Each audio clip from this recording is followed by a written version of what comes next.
요한복음 14장에는 보혜사 성령님에 대한 두 가지를 가르쳐주고 있습니다. 첫 번째, 보혜사 성령님은 우리 속에 영원히 계십니다. 다시 16절을 같이 읽습니다.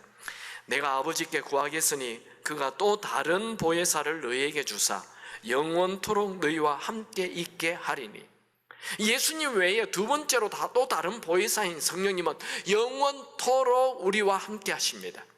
예수님의 육체, 예수님의 몸은 이제 십자가에 죽으심으로써 제자들을 영원히 떠납니다. 그러나 예수님이 보내시는 또 다른 보혜사인 성령님은 제자들과 영원히 함께 하십니다. 하루만 함께 하는 게 아니에요. 한 달만 함께 하는 게 아니에요. 1년만 함께 하는 게 아니에요. 영원히 여러분들 아멘 안 하기 때문에 한 번 더 영원토록 함께 하십니다. 17절도 같이 읽죠. 다 같이 읽습니다. 그는 진리의 영이라 세상은 능히 그를 받지 못하나니 이는 그를 보지도 못하고 알지도 못함이라. 그러나 너희는 그를 아나니 그는 너희와 함께 거하심이요 또 너희 속에 계시겠음이라. 성령님은 성도들을 진리 가운데로 인도하고 진리 안에 거하게 하는 진리의 영입니다. 악한 영이 아닙니다. 어둠의 영이 아닙니다. 선한 영, 진리의 영입니다. 이 성령님은 제자들과 함께 있을 뿐만 아니라 아예 제자들 속에 들어가 계십니다. 이런 것을 세상 사람들은 알 수도 없고 볼 수도 없습니다. 이것은 예수 믿는 사람만 아는 비밀입니다. 지금 예수님께서 말씀하시는 성령님은 예수님을 주인으로 영접하면 성부, 성자, 성령님이 우리 안에 같이 동시에 들어와 계십니다. 그 성령님은 잠시 우리 곁에 계시거나 잠시 우리와 함께 하는 것이 아니라 아예 우리 속에 들어와서 영원히 함께 하십니다. 현대인들은 문명의 발달로 아이러니하게도 점점 더 외로워집니다. 아니, 문명이 발달하면 점점 인간관계가 더 풍성해져야 되는데 반대로 점점 더 외로워집니다. 오늘날 현대인들의 질병의 상당히 많은 부분이 우울과 외로움 때문에 생긴다고 말하고 있죠. 그래서 인간에게 가장 무서운 감방 생활은 홀로 독방에 가두어두는 것이다, 그렇게 말합니다. 여러분, 우리 그리스도인들에게는 세상 사람들이 모르는 우리 속에 성령 하나님이 계십니다. 제자들에게 예수님이 곁에 계시면 좋겠지만 그것보다 훨씬 더 좋은 것은 예수님이 제자들의 각자 마음속에 성령으로 들어와 계시는 것입니다. 로마서 8장에는 하나님의 영, 예수의 영, 그리스도 이 세 분을 동시에 똑같은 분으로 기록하고 있어요. 로마서 8장 9절 10절 같이 읽습니다.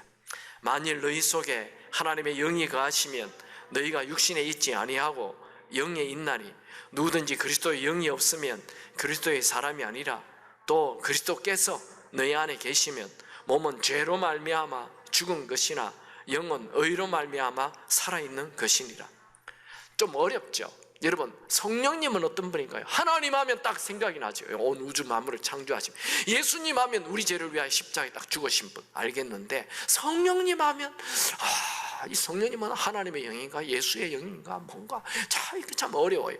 근데 이 바울이 요 세 가지 관계를 설명해 놨어요. 하나님의 영이 성령님이시고 예수의 영이 성령이시고 그리스도가 성령이라는 거예요. 이 세 분을 동시에 똑같이 기록하고 있어요. 그러니까 여러분은 이렇게 알면 좋을 것 같아요. 성령님 하면 하나님의 영, 예수의 영, 이분이 성령님이시다, 이렇게 알면 좋겠습니다. 예수님은 육체로는 제자들을 떠나지만 부활하신 후 오순절날 성령으로 제자들 속에 들어오십니다. 그것을 요한복음 14장 18절에서 20절 기록하고 있습니다. 다 같이 읽습니다. 시작. 내가 너희를 고아와 같이 버려두지 아니하고 너희에게로 오리라. 조금 있으면 세상은 다시 나를 보지 못할 것이로되 너희는 나를 보리니 이는 내가 살아있고 너희도 살아있겠음이라. 그날에 내가 아버지 안에 너희가 내 안에 내가 너희 안에 있는 것을 너희가 알리라. 예수님은 제자들을 육체적으로 떠나가신다 하시는 것과 대조적으로 성령이 너희 속에 영원히 거하시겠다 그렇게 말씀하고 있습니다.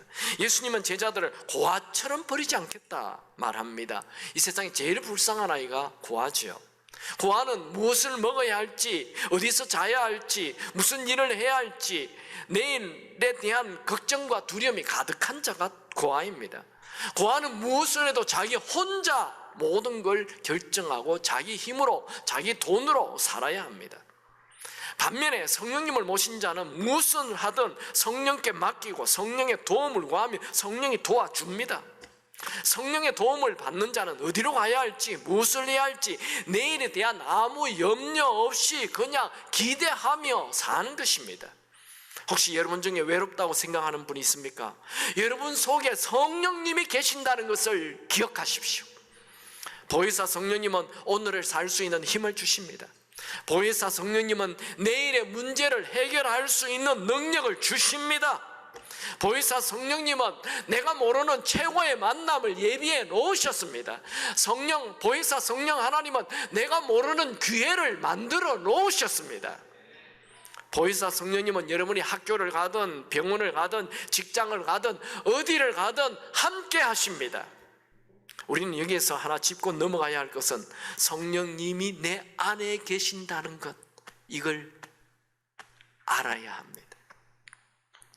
내 안에 주님 계시고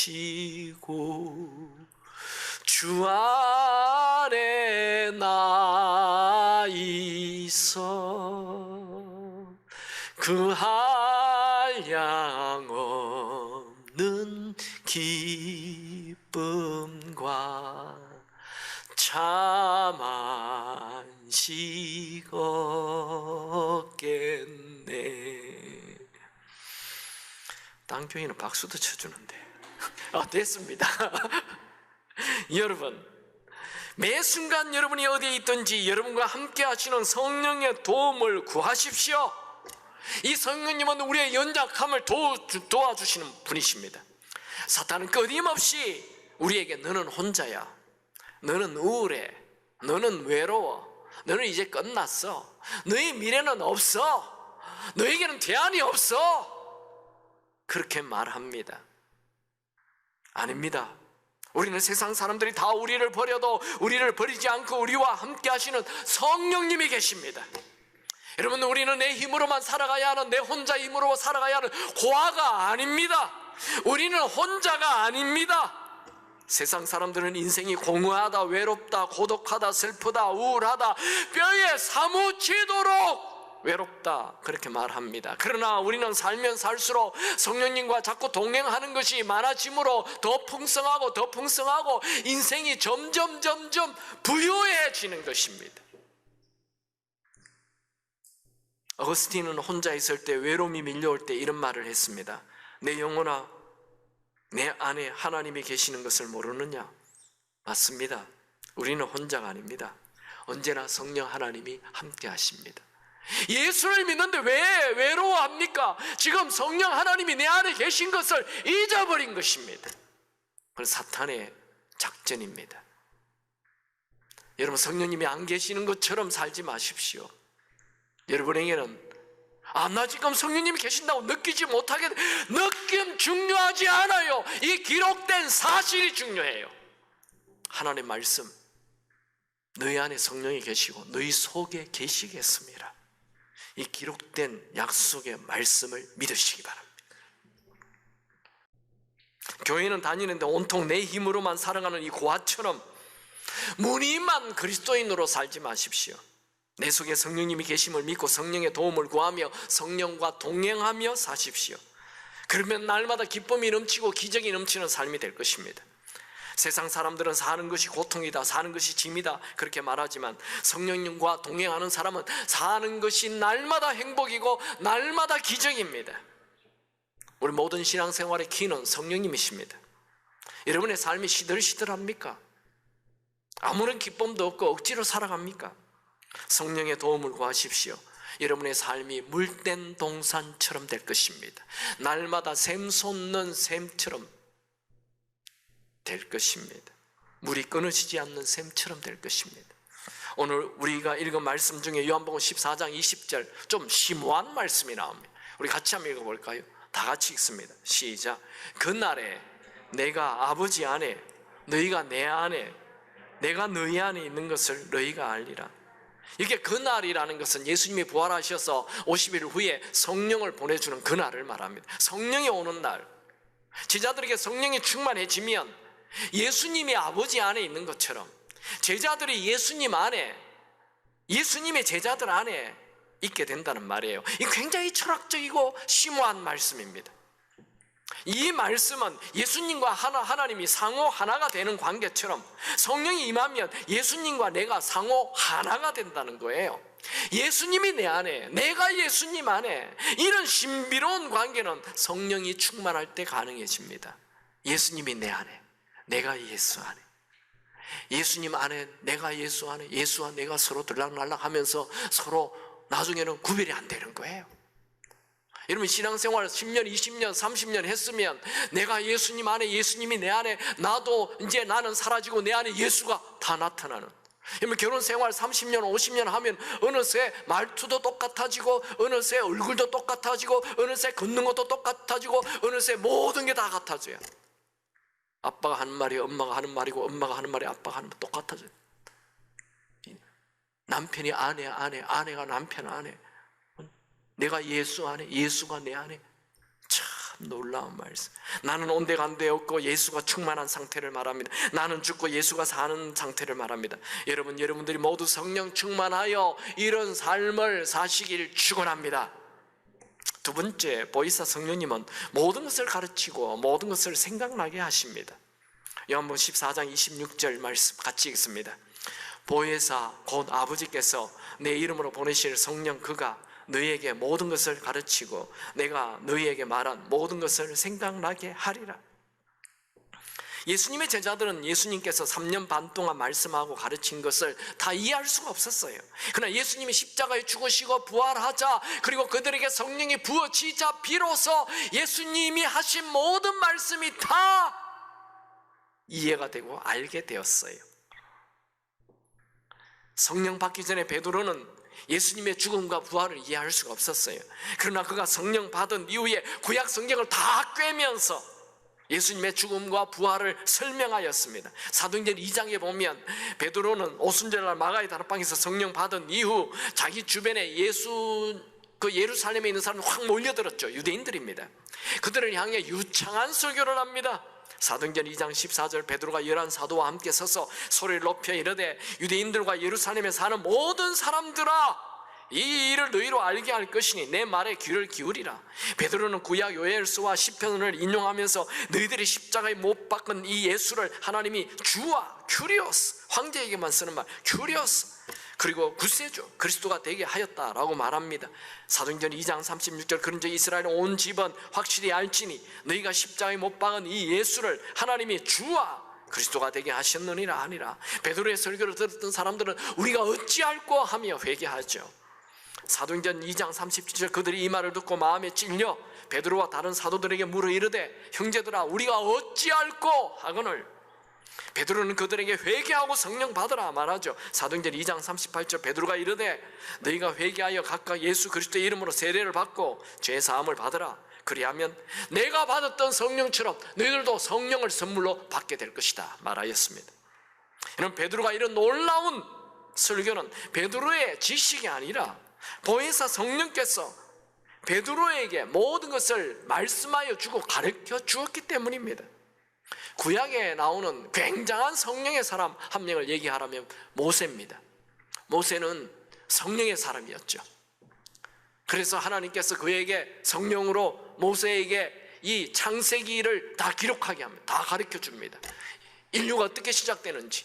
그래서 창세기, 출애굽기, 레위기, 민수기, 신명기 이 5권을 다 모세의 5경을 모세가 다 쓰게 되었죠. 성령께서 가르쳐 주었어. 그 성막을 지을 때 부살렐이라는 사람을 통해 그 사람이 이 법궤를 만들고 물두명, 촛대, 진설병 이런 것도 다 만듭니다. 얼마나 정교하게 잘 만드는지. 그 사람이 원래 잘 만들어서 그런 것이 아니고 성경에 보면 출애굽기 31장 3절에 하나님이 가르쳐 주었다는 거예요. 하나님의 영을, 성령이죠, 하나님의 영을 그에게 충만하게 하여 지혜와 총명과 지식과 여러 가지 재주로 성막을 짓게 하였다 말합니다. 다윗은 골리앗과 싸우죠. 다윗과 골리앗이 싸울 때 다윗이 하는 말 한번 들어보십시오. 사무엘상 17장 45절 다윗이 블레셋 사람에게 이르되 너는 칼과 창과 단창으로 내게 나오거니와 나는 만군의 여호와의 이름 곧 네가 모욕하는 이스라엘 군대의 하나님의 이름으로 내게 나아가노라. 와, 도대체 다윗은 어디에서 이런 용기가 나오고 어디에서 이런 말이 술술술술 나옵니까? 이 지금 사무엘상 17장 45절 말씀인데 이 17장 앞에 사무엘상 16장에 보면 그 답이 나와요. 사무엘상 16장 13절에 사무엘이 기름 뿔병을 가져다가 그의 형제 중에서 그에게 부었더니 그날 이후로 다윗이 여호와의 영 성령에게 크게 감동되니라. 그러니까 다윗이 골리앗과 싸우는 용기 성령이 주신 것이고 그가 골리앗과 싸울 때 하는 말 성령께서 가르쳐 주신 것입니다. 신약에는 베드로가 기도하다가 하늘에서 한 보재기가 내려오죠. 그 보재기 안에 보니까 유대인들이 절대로 먹지 않는 아주 싫어하는 부정한 짐승들이 가득했어요. 돼지 족발 같은 것들이. 그래서 들리는 음성, 이것을 먹어라. 하나님, 나는 먹지 않겠습니다. 이걸 먹어라. 안 된다니까요. 이걸 먹어라. 3번이나 거듭할 때 이게 도대체 무슨 말씀인가 생각하였으니 그때 성령께서 가르쳐 주죠. 사도행전 10장 19절 20절 베드로가 그 환상에 대하여 생각할 때 성령께서 그에게 말씀하시되 두 사람이 너를 찾아왔으니 일어나 내려가 의심하지 말고 함께 가라. 여기에 이 돼지 족발 같은 거, 이 부정한 것은 바로 이방인들에게 네가 복음을 전하라는 것이다 라고 성령께서 가르쳐 주었다는 거예요. 여러분, 성령은 모든 것을 가르친, 우리가 읽었던 요한복음 14장 26절 보혜사 곧 아버지께서 내 이름으로 보내실 성령 그가 너희에게 모든 것을 가르치고 모든 것을 가르친다는 것. 이걸 오늘 우리에게 적용한다면 우리 일상생활에 있는 모든 것을 성령이 가르쳐 주신다는 것입니다. 아멘입니까? 모든 걸 가르쳐줘요. 그러므로 우리는 순간순간 성령의 도움을 구해야 합니다. 여기 사업하는 분들이 있습니까? 뭘 도장 찍기 전에 성령의 도움을 구하십시오. 누구를 만나기 전에 성령의 도움을 구하십시오. 누구를 만나게 해 주십니다. 공부하는 학생들입니까? 공부하기 전에 성령님 지혜를 주십시오. 어떻게 공부해야 할 방법도 가르쳐 주옵소서. 공부 열심히 한다고 되는 게 아니에요. 방법이 있어야 되는 거죠. 성령께 도움을 구하면 성령께서 모든 것을 가르쳐 줍니다. 이게 자녀 양육하는 분들, 아이들과 갈등이 생길 때 성령께 물어보면 기가 막힌 아이디어를 주십니다. 부부관계에 갈등이 일어날 때 성령께 물어보면 남편에게 어떻게, 아내에게 어떻게 하라 기가 막히게 말씀해 주십니다. 저는 목사여서 많은 사람들이 저에게 상담을 하게 됩니다. 그러면 제가 한 번도 들어보지 못한 부분을 얘기하면 제가 뭘 답을 합니까? 그러면 잠시 생각하는 척하면서 성령님 뭐라고 얘기할까요? 이러면 이상한 생각이 와요. 한 번도 생각해 보지 못한 생각이 날라 들어온다니까. 그래서 제가 대답을 하면 목사님이 어떻게 그걸 아십니까? 속으로 성령님에게 물어봤는데요, 뭐든지 얘기하면 성령께서 모든 걸 가르쳐 줍니다. 우리 자매님들, 갑자기 남편이 주일학교 교사 30명을 데리고 온다면서 30분 후에 도착한다는 거예요. 우리 자매님들 어떻게 해야 합니까? 이 인간을 쫓아내요 말아요? 계속 살아요 말아요?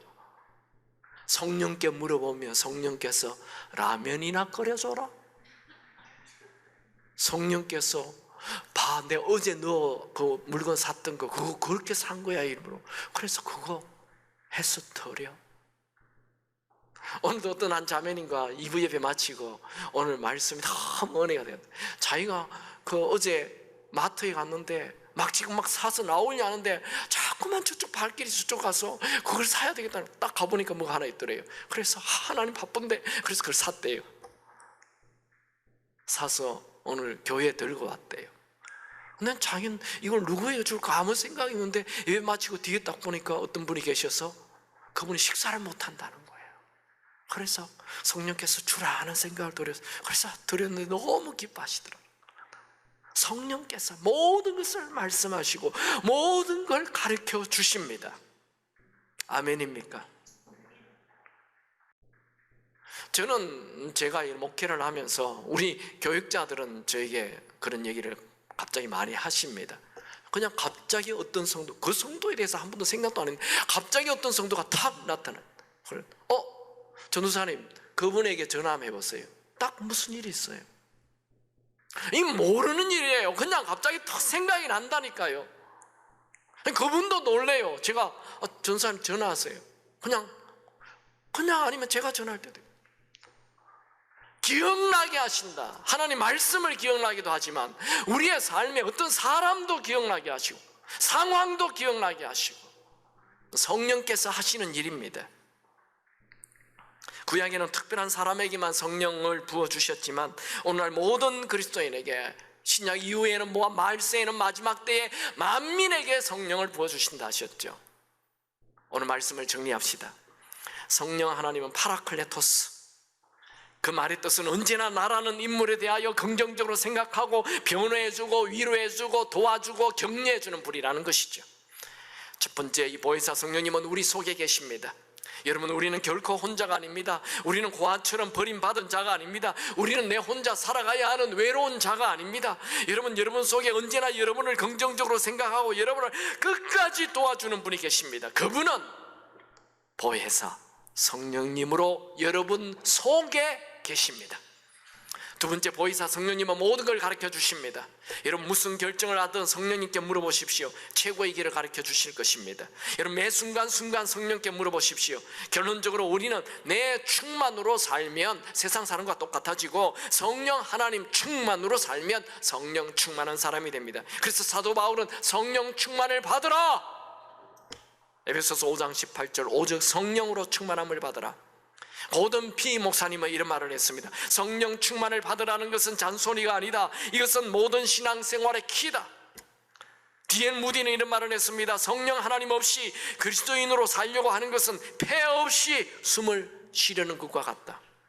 이런 말들은 성령 하나님 없이는 신앙생활 자체를 할 수 없다는 말입니다. 여러분의 마음을 돈 충만으로 살려 하지 마시고 성령 하나님 충만으로 사십시오. 청년들, 인터넷 충만을 버리고 성령 하나님 충만하십시오. 학생들, 게임 충만을 버리고 성령 하나님 충만하십시오. 여러분 세상 충만을 버리고 성령 하나님 충만하시기 바랍니다. 여러분 나를 비우고 성령 하나님을 채우십시오. 그리하여 여러분의 마음을 성령 하나님이 거하시는 성령의 전이 되게 하십시오. 사도 바울은 너무 안타깝게 외칩니다. 고린도전서 3장 16절, 너희는 너희가 하나님의 성전인 것과 하나님의 성령이 너희 안에 거하시는 것을 알지 못하느냐? 여러분 집에 온갖 더러운 짐승과 뱀들이 득실거리는데 가만히 있을 사람 있습니까? 여러분의 집에 술꾼이 들어와 빈 술병을 가득 채우고 쓰레기를 가만히 그냥 가득 채웠는데 가만히 있을 사람 있습니까? 결코 그럴 수 없죠. 그런데 우리는 성령 하나님이 거하셔야 하는 우리 집에 온갖 더러운 것들을 가득 채우고 있습니다. 그런데도 이 더러운 것이 가득 차 있는 줄조차 모르고 있다는 거예요. 여러분 인생은 나를 비우고 성령 하나님을 채우는 만큼 가치 있는 인생이 되고 존귀한 인생이 됩니다. 성령의 도움을 구하십시오. 성령과 동행하십시오. 성령이 내 안에 차고 넘치게 하십시오. 그분의 얘기를 들으십시오. 그분은 얘기합니다. 내가 너를 도와줄게. 너는 혼자가 아니야. 너는 할 수 있어. 너에게는 너의 힘이 아닌 나의 힘이 있어. 다시 일어나라. 너는 하나님의 사람이다. 넘어져도 괜찮다. 또 일어나면 된다. 끝없이 내가 원하지도 않는데 그분이 적극적으로 자발적으로 우리를 위로하시고 우리를 격려하시고 우리가 지은 죄에 대하여 변호해 주시고 우리를 포기하지 않고 일으켜주는 분, 그 성령님의 음성을 들으시기 바랍니다.